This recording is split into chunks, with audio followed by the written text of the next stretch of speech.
The Man Who Fell While Grieving. He did not fall because he was careless. He fell because he was tired. His wife had left 3 weeks earlier, not in anger, not with shouting or slammed doors, just quiet sentences spoken carefully, like fragile glass. I cannot do this anymore. I am so sorry. I hope you understand. He nodded when she said them. He even tried to smile. He helped carry boxes to the car. He stood in the doorway and waved as she drove away, until the sound of the engine disappeared. That night, the house felt enormous. Rooms echoed, objects stayed where they were, but their meaning had shifted. A mug on the counter was no longer shared. A jacket on a chair no longer belonged to someone who would return. In the days that followed, he walked. He walked because sitting still felt unbearable. He walked through streets he had known for years, but now everything looked unfamiliar, as if the world had continued on while he had been quietly unmoored. And somewhere along that walk, while his mind was filled with grief and memory and questions that had no answers, he stepped where the ground gave way. He fell into a hole. It was deep enough that the light above felt distant, not gone, just far away. The walls were steep and smooth, worn down by time. He called out, but his voice sounded smaller than he expected. He sat down. He waited. After a while, footsteps passed overhead. "Help!" he called. "Please! I'm stuck down here." A man leaned over the edge. He wore a collar and kind eyes. "My son," Father Torres said gently, "I am sorry for your suffering." He listened for a moment, nodded solemnly, and then tore a page from the small notebook. He wrote carefully, folded the paper, and dropped it into the hole. "I will pray for you," he said. "God walks with us in our darkest moments." And then the footsteps moved on. The man unfolded the paper. The words were beautiful, comforting even.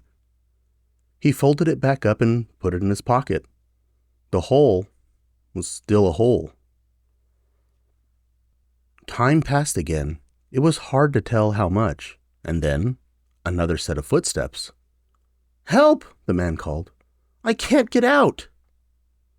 This time, it was Dr. Rubio who looked down. Practical, concerned, professional. "I am sorry you're experiencing this," he said. "This is a difficult situation."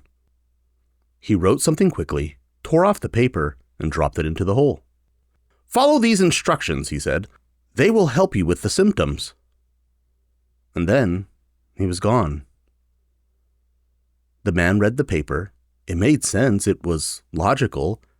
It explained what was happening to him in clear terms. He folded it and placed it next to the prayer. The hole remained a hole. The light dimmed as the day moved on. The air felt heavier. The man wondered if this was simply how things were now, that maybe this was the shape his life would take. A narrow space, a quiet waiting, grief pressing in from all sides. Then he heard footsteps again, slower this time. He almost did not call out. Almost. But he did.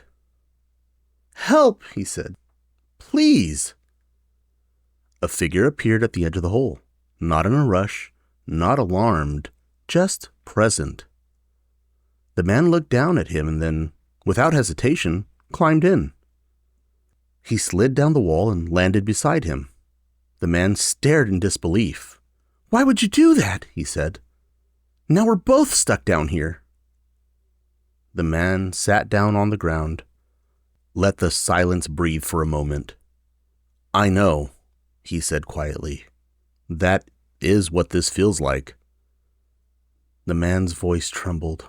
"I lost my wife. I lost my best friend. Everyone keeps telling me what I should do or how I should feel.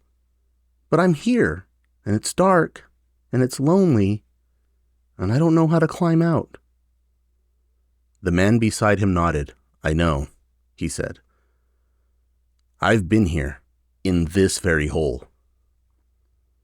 He placed his hands on the ground, felt the walls. "I know how quiet it gets," he continued. "I know how grief makes time stretch and collapse at the same time.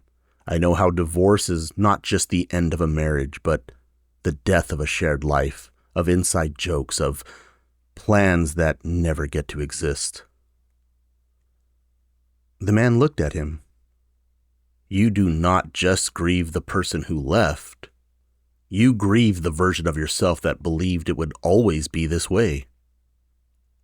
There was no rush in his voice, no fixing, no instructions. "I was alone down here once," he said. "I stayed longer than I thought I would. I thought the darkness meant that I had failed, but it does not." The man swallowed hard. "So how do we get out?" he asked. The other man smiled softly. "Together," he said, "and not all at once." He pointed to a small notch in the wall, easy to miss if you did not know where to look. "There are handholds," he said. "They do not appear when you're standing at the top, only when you are willing to be here first." He stood and offered a hand.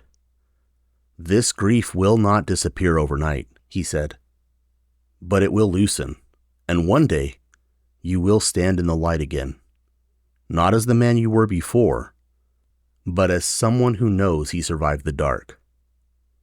The man took his hand. They began to climb, slowly, carefully, and when they reached the top, the light did not blind him. It welcomed him.